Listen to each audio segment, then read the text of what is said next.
Hi friends, welcome back to tasty treasures.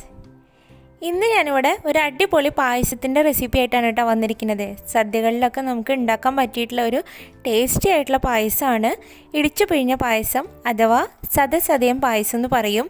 വളരെ പെട്ടെന്ന് തന്നെ ഉണ്ടാക്കിയെടുക്കാൻ പറ്റുന്ന ഒരു പായസമാണ്. അതേപോലെ തന്നെ ഇതിൻ്റെ ടേസ്റ്റ് എന്ന് പറഞ്ഞു കഴിഞ്ഞാൽ ഒരു വ്യത്യസ്തമായിട്ടുള്ള ഒരു ടേസ്റ്റാണ് നല്ലൊരു ഫ്ലേവർ കൂടിയാണ് ഇതിന്. അപ്പോൾ നമുക്ക് ഈ സദസതയം പായസം അഥവാ ഇടിച്ചു പിഴിഞ്ഞ പായസം എങ്ങനെ ഉണ്ടാക്കുന്നത് നോക്കിയാലോ. ഇടിച്ചു പിഴിഞ്ഞ പായസം ഉണ്ടാക്കാനായിട്ട് പ്രധാനമായിട്ടും വേണ്ടത് പൊടിയരിയാണ്. ഞാനിവിടെ മട്ട അരിയുടെ പൊടിയരി ഒരു ചെറിയ കപ്പ് എടുത്തിട്ടുണ്ട്.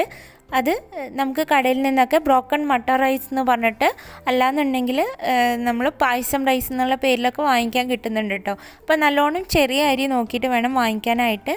ഇനി ഇതിലേക്ക് കുറച്ച് വെള്ളം ഒഴിച്ച് കൊടുക്കുക. അപ്പോൾ നമുക്കിങ്ങനെ വെള്ളം ഒഴിച്ചിട്ട് ഒരു 3-4 പ്രാവശ്യം നന്നായിട്ട് കഴുകി എടുക്കണം. അപ്പോൾ ഞാനിവിടെ ഒരു 4 പ്രാവശ്യം കഴുകി വെള്ളം എല്ലാം ഊറ്റി എടുത്തിട്ടുണ്ട്. എന്നാൽ മാത്രമേ ഇതിൽ ആ ഒരു ചെളി ഉണ്ടെങ്കിൽ അതോ അല്ലെങ്കിൽ അതിൻ്റെ കളറൊക്കെ ഒന്ന് പോയി കിട്ടുള്ളൂ. ഇനി നമുക്കിത് മാറ്റി വയ്ക്കാം. ഈ സമയം കൊണ്ട് നാളികേരപ്പാൽ ഉണ്ടാക്കാനായിട്ട് ഞാനിവിടെ 2 കപ്പ് നാളികേരം ചിരകിയതാണ് എടുത്തിരിക്കുന്നത്. 1 കപ്പ് പൊടിയരി, അതിന് 2 കപ്പ് നാളികേരം ചിരകിയത് എടുത്തിട്ടുണ്ട്. നമുക്ക് ഈ മിക്സിയുടെ ജാറിലേക്ക് ഇട്ട് കൊടുക്കാം. ഇനി ഇതിലേക്ക് വേണ്ടത് ഒരു 1/4 കപ്പ് നല്ല ഇളം ചൂടുള്ള വെള്ളമാണ്. അതുകൂടി ചേർത്തിട്ട് ഒന്ന് നന്നായിട്ട് നമുക്കിത് അരച്ചെടുക്കാം. നന്നായിട്ടെന്ന് പറഞ്ഞാൽ നല്ലോണം അരയ്ക്കണം എന്നല്ല, ഒന്ന് ചതക്കിനേക്കാട്ടിലും ഒരു പൊടിക്ക് കൂട്ടിയിട്ട് വേണം അരച്ചെടുക്കാനായിട്ട്. അപ്പോൾ ഞാനിത് അരച്ചെടുത്തിട്ടുണ്ട്. ഇനി നമുക്കിതൊന്ന് ഒരു പാത്രത്തിലേക്ക് പിഴിഞ്ഞെടുക്കാം. ഇങ്ങനെ ഈ പിഴിഞ്ഞെടുക്കുന്നതാണ് കേട്ടോ നമ്മളിതിൻ്റെ 1-ാം പാലായിട്ട് മാറ്റി വയ്ക്കുന്നത്. അപ്പോൾ ഞാനിവിടെ ഈ ഒരു അരിപ്പയിലേക്ക് ഇത് പിഴിഞ്ഞെടുത്തിട്ടുണ്ട്. ഇപ്പോൾ ഇതാ 1-ാം പാൽ റെഡി ആയിട്ടുണ്ട്. ഇനി നമുക്ക് ഈ 1-ാം പാൽ മാറ്റി വയ്ക്കാം.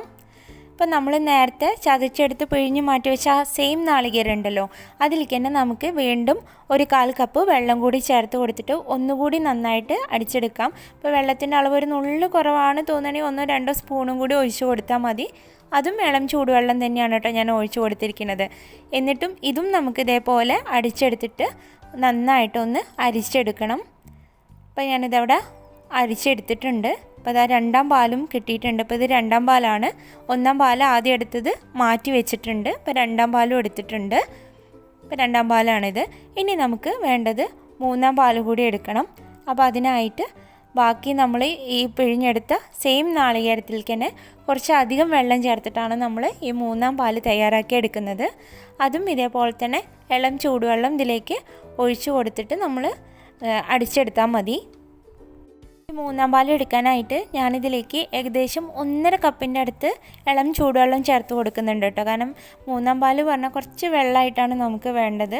അപ്പോൾ അതുകൊണ്ട് തന്നെ ആ അരി വേവിച്ചെടുക്കാൻ വേണ്ടി കുറച്ച് വെള്ളം അധികം ആവശ്യമുള്ളതുകൊണ്ട് ഈ നാളികേരപ്പാൽ തന്നെ എടുക്കാൻ വേണ്ടിയിട്ടാണ്. അപ്പോൾ ഒരു 1.5 കപ്പ് എടുത്തിട്ടുണ്ട്. അപ്പോൾ അതാ 3-ാം പാൽ ഞാനിവിടെ അരിച്ചെടുത്തിട്ടുണ്ട്. 2-ാം പാൽ മാറ്റി വെച്ചിട്ടുണ്ട്. 1-ാം പാലും മാറ്റി വെച്ചിട്ടുണ്ട്. ഇനി നമുക്ക് അരി ഒന്ന് വേവിക്കാനായിട്ട് ഒരു കുക്കറിലേക്ക് ഇട്ട് കൊടുക്കാം. എപ്പോഴും നമ്മൾ കുക്കറിൽ ഒന്ന് വേവിച്ചെടുക്കുന്നതാണ് നല്ലത്. കാരണം തുറന്ന് വെച്ച് വേവിക്കുമ്പോൾ കുറച്ച് അധികം സമയം എടുക്കും. അപ്പോൾ ഇങ്ങനെയാണെന്നുണ്ടെങ്കിൽ ഒരു 3-4 വിസിലിൽ തന്നെ നമുക്ക് പെട്ടെന്ന് വെന്ത് കിട്ടും. അപ്പോൾ ഞാൻ ഈ അരി കുക്കറിലേക്ക് ഇട്ട് കൊടുക്കുന്നുണ്ട്. ഇനി ഇതിലേക്ക് ഞാൻ നേരത്തെ പിഴിഞ്ഞ് വെച്ചിരിക്കുന്ന നമ്മുടെ 3-ാം പാൽ കൂടി നാളികേരപ്പാൽ കൂടി ചേർത്ത് കൊടുക്കുന്നുണ്ട്. ഇപ്പോൾ കണ്ടോ, അരിയെക്കാട്ടിലും കുറച്ച് മുകളിൽ തന്നെ നിൽക്കണം എപ്പോഴും ഈ വേവിക്കാൻ ആവശ്യമായിട്ടുള്ള വെള്ളം അഥവാ 3-ാം പാൽ. അപ്പോൾ ഇൻ കേസ് നിങ്ങൾക്കിത് കുറവാണ് 3-ാം പാൽ തോന്നുകയാണെങ്കിൽ ഒരു 1/4 ഗ്ലാസ് വെള്ളം കൂടിയും ചേർക്കാം. അല്ലാന്നുണ്ടെങ്കിൽ ഇത് തന്നെ വേവിച്ചെടുത്താൽ മതി. ഇനി ഇതൊന്ന് അടച്ച് വെച്ചിട്ട് ഒരു 3-4 വിസിൽ വരെ വേവിച്ചെടുക്കാം. അപ്പോൾ ഓരോരുത്തരും വെക്കുന്ന ഫ്ലെയിമിനനുസരിച്ചിട്ട് ചിലപ്പോൾ വിസിലിൻ്റെ എണ്ണം അങ്ങോട്ടോ ഇങ്ങോട്ടോ വ്യത്യാസം വരും. അപ്പോൾ ഇതിൻ്റെ വേവ് എന്ന് പറഞ്ഞു കഴിഞ്ഞാൽ ഇതേപോലെയാണ് വേണ്ടത്. ഒരുപാട് ഉടഞ്ഞു പോകാനും പാടില്ല, എന്നാൽ കറക്റ്റായിട്ട് വേവാവും വേണം. അപ്പോൾ അത് കറക്റ്റായിട്ട് വെന്ത് കിട്ടിയിട്ടുണ്ട്. ഇത് നമുക്കൊരു പരന്ന ഉരുളിയിലേക്കോ പാത്രത്തിലേക്കോ മാറ്റാം. അപ്പോൾ നിങ്ങളുടെ കയ്യിൽ ഓടിൻ്റെ ഉരുളിയൊക്കെ ഉണ്ടെന്നുണ്ടെങ്കിൽ ഈ പായസം ഉണ്ടാക്കാനായിട്ട് പ്രത്യേകമായിട്ടും ഓടിൻ്റെ ഉരുളിയാണ് ഏറ്റവും നല്ലത്. അപ്പോൾ എൻ്റെ കയ്യിൽ ഇല്ലാത്തതുകൊണ്ട് ഞാൻ ഈ ഒരു പാത്രം എടുത്തു എന്നേ ഉള്ളൂ. നമുക്ക് ഫ്ലെയിം ഒന്ന് ഓൺ ചെയ്തിട്ട് ഒരു 2 സെക്കൻഡ് ഇതൊന്ന് ചൂടാക്കാം. അപ്പോൾ ഇതൊന്ന് ചൂടായി വന്നിട്ടുണ്ട്. ഈ സമയത്ത് നമുക്കിതിലേക്ക് ശർക്കര ഉരുക്കിയത് ചേർക്കണം. ഞാനിവിടെ 250 ഗ്രാം ശർക്കര ഉരുക്കി നന്നായിട്ട് അരിച്ചെടുത്തതാണ്. അത് ഇതിലേക്ക് ചേർത്ത് കൊടുക്കാം. അപ്പോൾ മുഴുവനായിട്ട് ഇപ്പോൾ ഞാൻ ഇതിലേക്ക് ചേർക്കുന്നില്ല, ബാക്കി വേണമെങ്കിൽ കുറച്ച് കഴിഞ്ഞിട്ട് ചേർത്ത് കൊടുക്കാം. ഈ പായസത്തിൻ്റെ പ്രത്യേകത എന്ന് പറഞ്ഞാൽ തന്നെ ഒരുപാട് മധുരമല്ല, എന്നാൽ ഒരിളം മധുരം, ആ ഒരു ടേസ്റ്റാണ് ഈ പായസത്തിന് ഉണ്ടാവുക.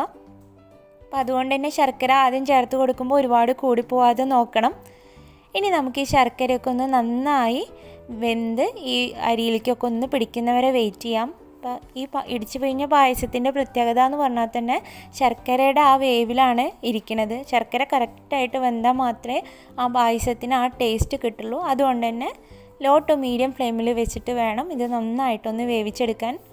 അപ്പോൾ ശർക്കരയൊക്കെ ഒന്ന് അരിയിലേക്കൊക്കെ ഒന്ന് പിടിച്ച് വന്നിട്ടുണ്ട്. അപ്പോൾ എനിക്കൊരു പൊടിക്ക് കുറവായി തോന്നി. അപ്പോൾ ഞാൻ ബാക്കിയുള്ളത് കൂടി ഇതിലേക്ക് ചേർത്ത് കൊടുക്കുന്നുണ്ട്. അപ്പോൾ ഞാൻ ആ 250 ഗ്രാം ശർക്കര ഉരുക്കിയെടുത്തത് മുഴുവനായിട്ട് ചേർത്തിട്ടുണ്ട്. അപ്പോൾ നിങ്ങൾ ഓരോ ശർക്കരയുടെയും മധുരത്തിനനുസരിച്ചിട്ട് വേണം ചേർക്കാനായിട്ട്. ഇനി ഇതും ഒന്ന് വേവുന്ന വരെ നമുക്ക് വെയിറ്റ് ചെയ്യാം. അപ്പോൾ എപ്പോഴും ലോ ടു മീഡിയം ഫ്ലെയിമിൽ വെച്ചിട്ട് വേണം കേട്ടോ ഈ ശർക്കര വേവിച്ചെടുക്കാൻ, അത് പ്രത്യേകം ശ്രദ്ധിക്കണം. അപ്പോൾ അത് ശർക്കരയൊക്കെ ഒന്ന് വെന്ത് കുറുകി ആ അരിയിലേക്കൊക്കെ ഒന്ന് പിടിച്ച് വന്നിട്ടുണ്ട്. ഈ സമയത്താണ് നമുക്കിതിലേക്ക് 2ാം നാളികേരപ്പാൽ ചേർത്ത് കൊടുക്കേണ്ടത്. പിന്നെ ഈ പായസത്തിൻ്റെ ഇനിയൊരു പ്രത്യേകത എന്ന് പറഞ്ഞു കഴിഞ്ഞാൽ പായസം കട്ടിയായിട്ടല്ല ഉണ്ടാവുക, കുറച്ച് നല്ലോണം വെള്ളമായിട്ട്. അപ്പോൾ നമ്മൾ അടപ്രഥമൻ പോലെ ഒന്നും തിക്കല്ല ഉണ്ടാവുക, കുറച്ചുകൂടി വെള്ളമായിട്ടാണ് ഇതുണ്ടാവുക. അതുകൊണ്ട് തന്നെ ഈ ഒരു പാകത്തിൽ തന്നെ നമുക്ക് 2ാം പാൽ ഇതിലേക്ക് ചേർത്ത് കൊടുക്കാം. അപ്പോൾ ഞാൻ എടുത്ത് വെച്ചിരിക്കുന്ന 2ാം പാൽ കൂടി ഇതിലേക്ക് ചേർത്ത് കൊടുക്കുന്നുണ്ട്.